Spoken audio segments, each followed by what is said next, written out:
নমস্কার, আমি দিব্যেন্দু শঙ্কর ভট্টাচার্য। রুদ্র take the action. আপনারা জানেন আজকে প্রাক্তন মুখ্যমন্ত্রী উনি ধর্নায় বসবেন।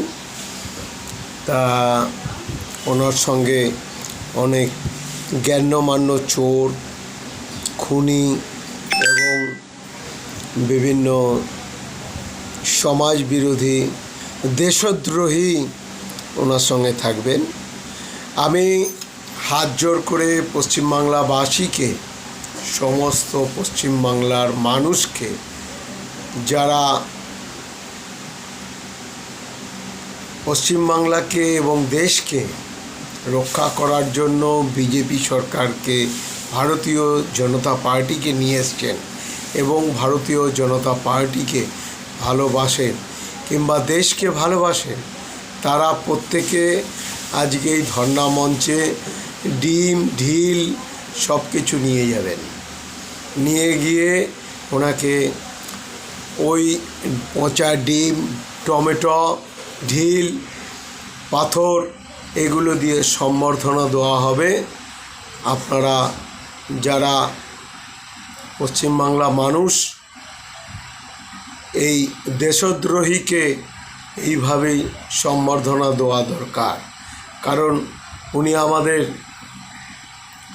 ইলেকট্রিক চুল্লি তৈরি করেছিলেন, জেতার পরে ইলেকট্রিক চুল্লি তৈরি করবেন এবং ইলেকট্রিক চুল্লিতে যারা ইলেকশনের পরে হার্ট অ্যাটাক হয়ে মরবেন তাদের প্রত্যেককে ওই চুল্লিতে ঢোকানো হবে।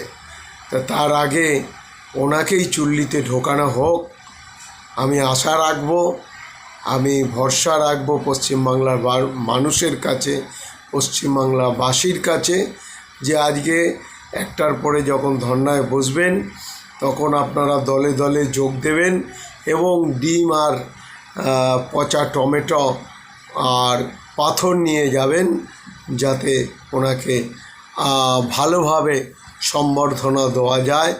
আর যারা আমাদের সুচিন্তক দেশের জন্য আছেন, যারা বুদ্ধিজীবী বলে এক শ্রেণীর লোক আছেন, যারা মূল কলাটা পেতেন ওনার কাছ থেকে, তাদের জন্য এই সম্বর্ধনা আশা করি আপনারা দিয়ে দেবেন।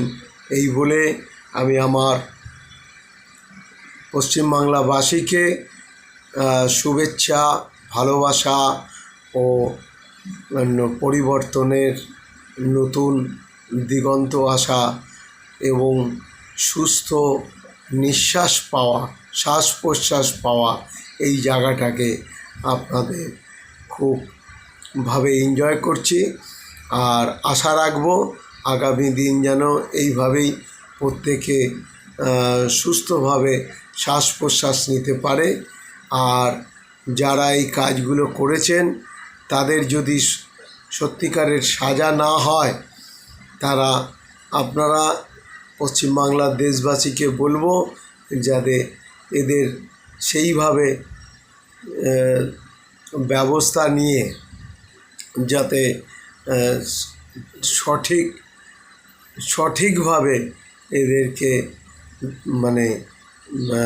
সঠিকভাবে, যে আমাদের যেভাবে 15 বছর আমাদের যেভাবে শ্বাস প্রশ্বাস নিতে কষ্ট দিয়েছিল, তাদের যেন ওইভাবে শ্বাস প্রশ্বাস নেওয়া বন্ধ করে দেওয়া হয়, সেই ব্যবস্থা নেবেন।